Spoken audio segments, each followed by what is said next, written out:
पिछले क्लास में हम लोग देखे थे डायमेंशन का यूज नंबर 1। अभी हम लोग पढ़ेंगे यूज 2। यूज 2 फर्स्ट में हम लोग पढ़े थे कि किसी फिजिकल इक्वेशन को हम लोग चेक कर सकते हैं कि कौन सा फिजिकल इक्वेशन करेक्ट है, कौन सा फिजिकल इक्वेशन इनकरेक्ट है। इस पर चर्चा हुआ था यूज नंबर फर्स्ट में। यूज नंबर 2 है जो डायमेंशन का, वो कहता है कि टू फाइंड द रिलेशन। इससे हम लोग क्या निकाल सकते हैं? रिलेशन। डायमेंशन के यूज से हम लोग रिलेशन भी निकाल सकते हैं। To find the relation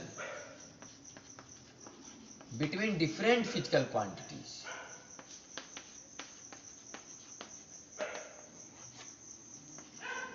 between different physical quantities. Dimension का यूज करते हुए हम लोग बहुत सारे फिजिकल क्वांटिटी के बीच में एक रिलेशन निकाल सकते हैं, एक संबंध, कहिए कि एक फार्मूला, उसमें हम लोग डिराइव कर सकते हैं डायमेंशन की मदद से। लेकिन ये जो फार्मूला है डिफरेंट फिजिकल क्वांटिटीज के बीच आप जो डायमेंशन की मदद से निकालने जा रहे हैं रिलेशन, ये तभी निकाल पाइएगा जब ये आपको मालूम होना चाहिए कि कौन सा फिजिकल क्वांटिटी किस किस फैक्टर पर डिपेंड कर रहा है, किस किस तथ्य पर डिपेंड कर रहा है, माने किन किन चीजों पर वह निर्भर करता है। तो इसको ऐसे लिख सकते हैं कि to find the relation between different physical quantity if we know that factors, हमें उस फैक्टर के बारे में पता होना चाहिए, उस तथ्य के बारे में पता होना चाहिए जिस पर कोई फिजिकल क्वांटिटी डिपेंड कर रहा है। If we know that factors on which a physical quantity depends,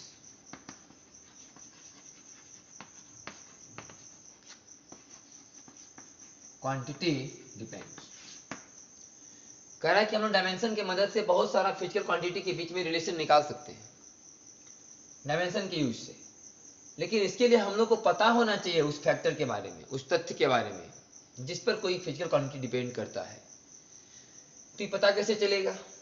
हम लोग जब क्वेश्चन पढ़ेंगे ना तो क्वेश्चन में ही सारा डाटा हम लोग को मिलेगा कि कौन सा फिजिकल क्वांटिटी है और किन किन चीजों पर डिपेंड कर रहा है, किस किस फैक्टर पर वो डिपेंड करता है।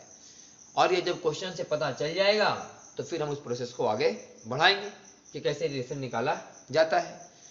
तो सिर्फ हम अभी बताएं आपको लिख करके कि डायमेंशन का जो यूज है, यूज नंबर 2, इससे क्या आप, मैंने इस यूज से आप क्या निकाल सकते हैं, डायमेंशन का यूज करके आप क्या निकालने जा रहे हैं। हम लोग क्या निकालने जा रहे हैं? बहुत सारे फिजिकल क्वांटिटीज के बीच में एक रिलेशन निकालने जा रहे हैं। लेकिन रिलेशन तभी निकाल पाएंगे जब हमें उन फैक्टर्स के बारे में, उन तथ्य के बारे में पता होगा जिस पर कोई फिजिकल क्वांटिटी डिपेंड करता है। तो इस पर हम लोग क्वेश्चन देखते हैं। जिसे पहला क्वेश्चन आपको लिखा हुआ रहेगा कि एक पार्टिकल है जो सर्कुलर मोशन कर रहा है। एक पार्टिकल है जो सर्कुलर मोशन कर रहा है, मतलब वृत्ताकार गति में है, चक्कर लगा रहा है चारों तरफ, किसी एक पॉइंट के चारों तरफ चक्कर लगा रहा है सर्कुलर मोशन में। और ये बात हमें पता है कि जब कोई पार्टिकल सर्कुलर मोशन करता है तो उस पर एक बाहर की ओर फोर्स लगता है। जैसे हम लोग मेला वाला में जाते हैं तो घोड़ा वाला जो झुलुआ रहता है उस पर बच्चा लोग को बैठा दिया जाता है और फिर एक आदमी उस झूला को घुमाना शुरू करता है, सेंटर में जाकर एक हैंडल चलाना शुरू करता है। तो जैसे जैसे वो स्पीड बढ़ाएगा झुलुआ का, घोड़ा वाला झुलुआ का, तो स्टार्टिंग में अगर झुलुआ ऐसे है तो कुछ समय के बाद ही ऐसे हो जाए। अगर इस तरह से चक्कर लगा रहा है, ऐसे यहाँ लटका हुआ था ढेर सारा, इस तरह से लटका हुआ था, तो जब ये स्पीड होना शुरू हो जाएगा सब झुलुआ इस तरह से बाहर फेंकाना शुरू हो जाएगा। जिससे हम इस बात का अंदाजा लगा सकते हैं कि जब कोई पार्टिकल सर्कुलर मोशन में होता है तो बाहर की ओर एक फोर्स लगता है, बाहर की ओर एक फोर्स लगता है। हम लोग बस उस पर जब चढ़ते हैं और बस में जब टर्निंग लेता है बस, तो आपको ये ऐसा आभास होता होगा कि जिस तरफ मुड़ रहा है, जैसे मान लिया इस तरफ से अगर बस मुड़ रहा है, इस तरफ से ऐसे अगर बस मुड़ रहा है तो इसके अंदर बैठा हुआ जो आदमी बस के अंदर सब इधर फेंकाना चाहता है। जैसे से टर्निंग मारेगा बस सब आदमी उस तरफ थोड़ा दब जाएगा। तो ये सब जो हम लोग अनुभव करते हैं इससे इस बात का पता चलता है कि जब कोई पार्टिकल सर्कुलर मोशन करता है तो बाहर की तरफ एक फोर्स लगता है।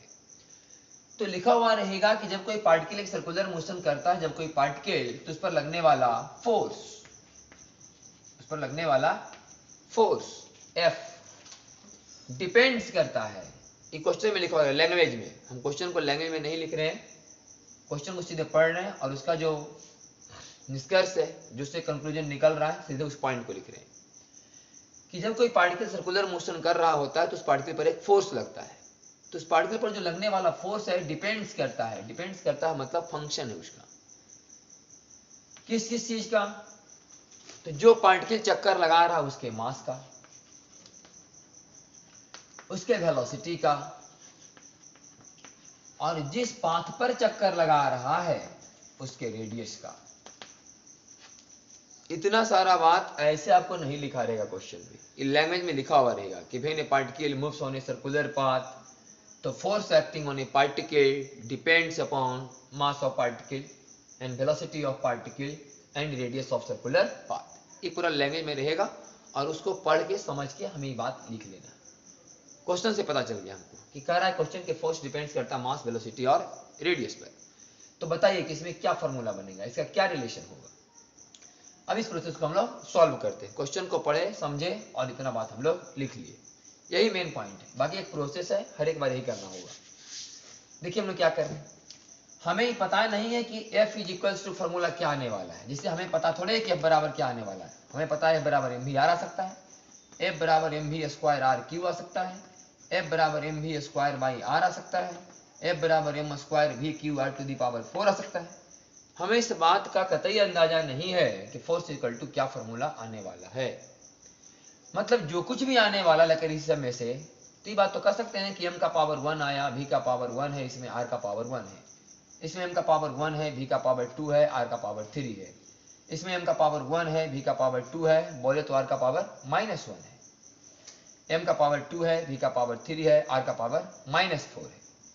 मैंने कोई भी फॉर्मूला आएगा, लेकिन ये तो पक्का नहीं कि हम कुछ पावर m पर आएगा, कुछ पावर v पर आएगा, कुछ पावर r पर आएगा, और जैसा पावर आएगा वैसा फॉर्मूला बन जाएगा। सब तो इसी रूप में लिखा हुआ है ना, कुछ पावर m का, कुछ पावर v का, कुछ पावर r का। तो कौन फॉर्मूला आएगा ये हमें पता नहीं है, लेकिन ये पता है फॉर्मेट कि कुछ पावर m का आएगा, कुछ पावर v का आएगा, कुछ पावर r का आएगा।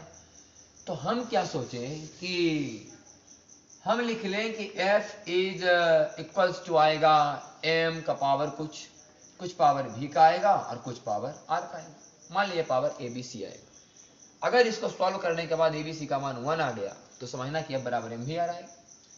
अगर a का मान 1 आया, v का मान 2 आया, r का मान 3 आया, इसका मतलब mv स्क्वायर r क्यू आएगा।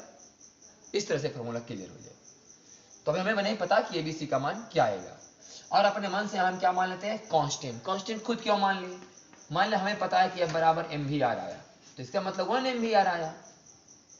नहीं कुछ तो कम से कम यहाँ 1 तो है ना, कोई कांस्टेंट। F बराबर 1 mv r हो सकता है, F बराबर 2 mv r आए, फॉर्मूला मेन फॉर्मूला F बराबर 3 mv r हो, तो यहाँ 1 होगा कि 2 होगा कि 3 होगा कि कुछ नहीं होगा, ये भी हमें पता नहीं है। तो उसके चलते हमें यहाँ पर क्या मान लिए कि k, जैसे कि आप बोलिए वृत्त का क्षेत्रफल कितना होता है, बोले पाई r स्क्वायर। देखिए नंबर आ रहा है कि नहीं। किसी स्फीयर का एरिया कितना होता है, बोले 4 पाई r स्क्वायर। देखिए नंबर भी आ रहा है कि नहीं। तो कभी कभी फॉर्मूला में क्या होता है कि नंबर भी आता है, कांस्टेंट भी आ जाता है आगे। किसी क्यूब का, किसी घन का पूरा सरफेस एरिया कितना होता है, बोले 6a स्क्वायर। नंबर आ रहा है कि नहीं। तो इस तरह से हम लोग समझ रहे हैं कि कभी कभी फॉर्मूला में आगे एक नंबर भी तो आ जाता है, तो अपने मन से कांस्टेंट ले लिए कि अगर आने का होगा तो कोई कांस्टेंट भी आएगा अपना।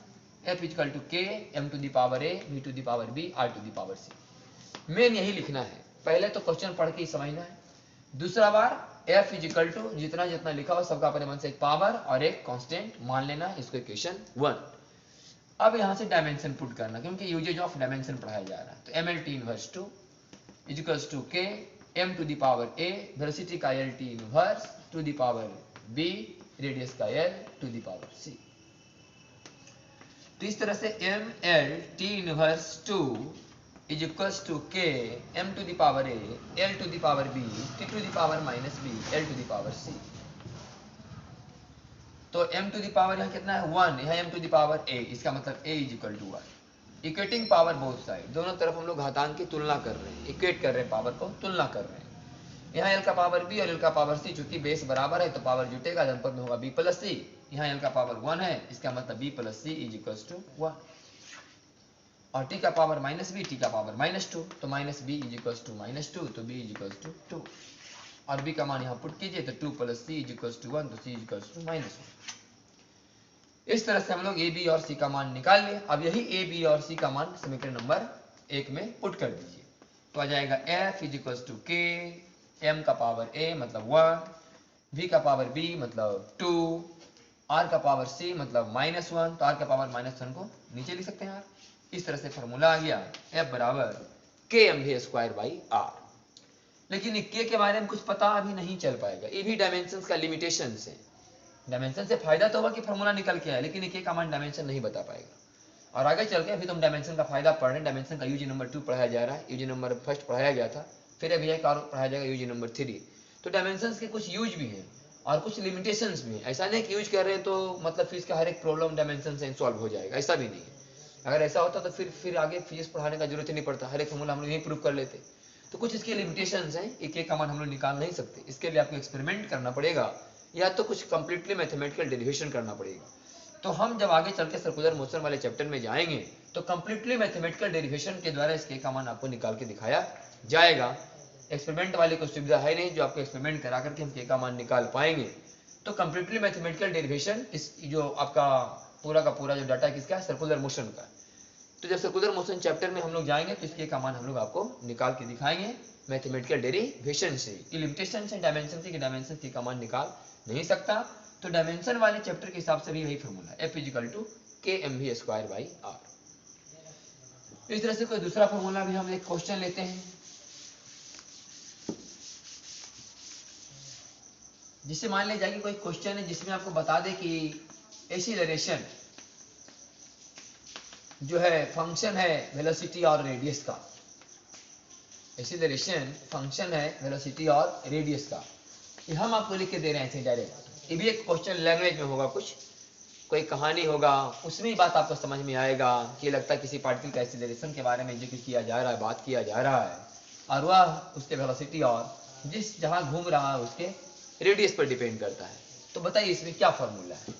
तो हम लोग सिंपल बताएं कि a इज इक्वल टू अपने मन से k मान लो, फिर v to the power a और r to the power b, equation number 1। अब डायमेंशन पुट करो एक्सीलरेशन का, L inverse 2 equals to k, velocity का L inverse to the power a, रेडियस का L to the power b। तो हो गया L inverse 2 equals to k, L to the power यहाँ से a, t to the power बोले minus a, L to the power b। तो L का पावर कितना हुआ a प्लस b, बेस बराबर है, पावर जुटेगा, a plus b equals to 1। Equating power both side, दोनों तरफ पावर की हम तुलना कर रहे हैं, तो a plus b equals to 1 और माइनस a इक्वल्स टू -2, मतलब a इक्वल्स टू 2। जब a इक्वल्स टू 2 तो 2 प्लस b इक्वल्स टू 1, तो b बराबर -1। तो a का मान 2 आया और b का मान -1, यही मान यहाँ पुट कीजिए, तो आ जाएगा acceleration is equals to k v to the power a मतलब 2, r to the power b मतलब -1, मतलब नीचे में r। तो एक क्वेश्चन आएगा a is equals to kv²/r। तो इस तरह से हम लोग रिलेशन निकाल दिए एक्सीलरेशन में, वेलोसिटी में और किस में, रेडियस में। ये आपका 2 क्वेश्चन करके दिखाए। एक क्वेश्चन ये है कि t मतलब टाइम पीरियड, टाइम पीरियड कि टाइम पीरियड फंक्शन है L का और G का। L बोले तो लेंथ और G बोले तो एक्सीलरेशन ड्यू टू ग्रेविटी।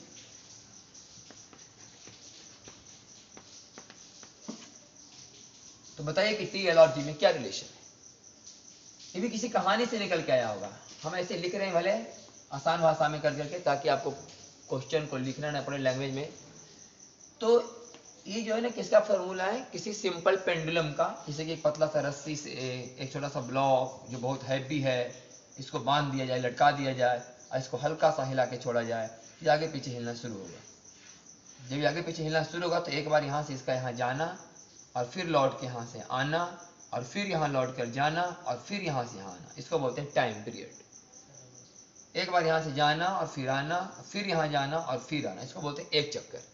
इतना देर में जितना समय ये लेता है यह डिपेंड करता है रस्सी के लंबाई पर और जी पर, एक्सीलरेशन ड्यू टू ग्रेविटी, जो आप जी का वैल्यू जानते हैं 9.8 मीटर पर सेकेंड स्क्वायर, इस पर डिपेंड करता है। तो फॉर्मूला बताइए। क्या करेंगे हम लोग, t is equals to K L to the power a और g to the power b। ये तो कराया बात है कि t इजिकल्स को अपने मन से कांस्टेंट लीजिए, L to the power a और g to the power b। Dimension put कर दीजिए, टाइम पीरियड का डायमेंशन t, l का डायमेंशन l, g है acceleration, l t inverse 2 power b। तो t is equals to K L to the power a L to the power b t to the power -2। तो l का power कितना हो गया यहाँ, a plus b, यहाँ l है नहीं है तो l टू द पावर 0 समझिए, तो a plus b is equal to 0, equating power both side, a plus b is equal to 0 और -2b इज इक्वल टू बोले 1, तो -2b इज इक्वल टू 1 मतलब b इज इक्वल टू -1/2 और b का मान जब यहाँ -1/2 रखा जाएगा तो a का मान आ जाएगा +1/2। अब a का मान +1/2 और b का मान -1/2 दोनों यहाँ पुट करो तो आएगा t is equal to K L to the power a का मतलब +12 और g to the power b का मतलब -12, मतलब उसको नीचे लिख सकते हैं g टू द पावर +12 और इसको ऐसे भी लिख सकते हैं कि t is equal to K L to the power half और g to the power half को रूट में लिख सकते हैं √L/g। तो इस तरह से फॉर्मूला प्रूफ हो गया, एक फॉर्मूला आ गया किसमें, t में, l में और g में। तो तीसरा क्वेश्चन इस तरह से करके दिखाए। एक लास्ट क्वेश्चन और हम आपको करके दिखा देते हैं इस तरह का।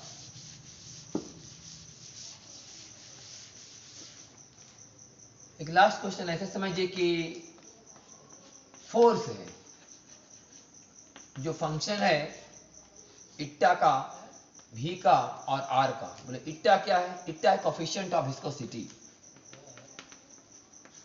कोफिशिएंट ऑफ विस्कोसिटी, और v है वेलोसिटी और r है रेडियस, f है फोर्स। कोई कहानी है जिसमें फोर्स फंक्शन है इट्टा का, v का और r का, तो बताइए कि f इट्टा और v r में क्या रिलेशन है।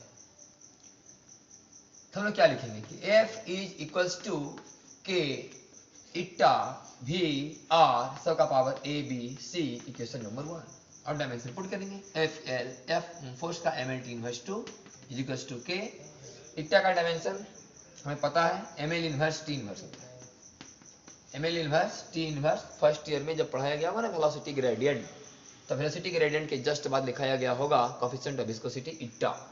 ऐसा फॉर्मूला लिखाया गया होगा कि stress is equals to eta du बटा dy। तो वहीं पर आपको मिलेगा इट्टा, फर्स्ट ईयर में डायमेंशन में मिलेगा, ml इनवर्स t इनवर्स का पावर a, वेलोसिटी का l t इनवर्स का पावर b, रेडियस का l तो पावर c। तो इस तरह से ऐसे तोड़ेंगे तो ml t inverse 2 equals to k m to the power a l to the power -a t to the power -a l to the power b t to the power -b और l to the power c। तो m का power कितना है यहाँ, a, यहाँ कितना power 1, तो a बराबर 1। l का power -a plus b plus c, -a plus b plus c, l का power -a plus b plus c, l का पावर यहाँ 1, तो इतना इज इक्वल्स टू 1। अब t का पावर -2, t का पावर -a -b, तो -a -b बराबर -2, -a -b बराबर -2, इसका मतलब a प्लस b बराबर 2। जब a प्लस b बराबर 2, a plus b is equals to 2, -a - b is equals to -2, तो a प्लस b बराबर 2 और l हो गया कितना, l का हो गया -a प्लस b और प्लस c। इट्टा का डायमेंशन पहले हम एक बार चेक कर लेते हैं। इट्टा बराबर होता है स्ट्रेस बटा वेलोसिटी ग्रेडियंट। स्ट्रेस हो गया force by area, force by area का मतलब ml इनवर्स t इनवर्स 2 और वेलोसिटी ग्रेडियंट का हो गया वेलोसिटी बाय लेंथ मतलब t इनवर्स। तो ठीक है, ml इनवर्स t इनवर्स ही आएगा, तो ml इनवर्स t इनवर्स का पावर a हो गया, वेलोसिटी का पावर b और l का पावर c। तो m to the power a l to the power -a t to the power -a l to the power b t to the power -b l to the power c, सब सही है। इधर हो गया force का ml t inverse 2, तो m to the power a यहाँ m to the power 1, तो a बराबर 1, ठीक। और l का power -a plus b plus c, -a plus b plus c, यहाँ l का पावर 1, ठीक। टी का पावर माइनस है माइनस बी, यहाँ पर -2, तो -2 minus minus cancel, a plus B बराबर 2। तो a बराबर यहाँ कितना आया हुआ है 1।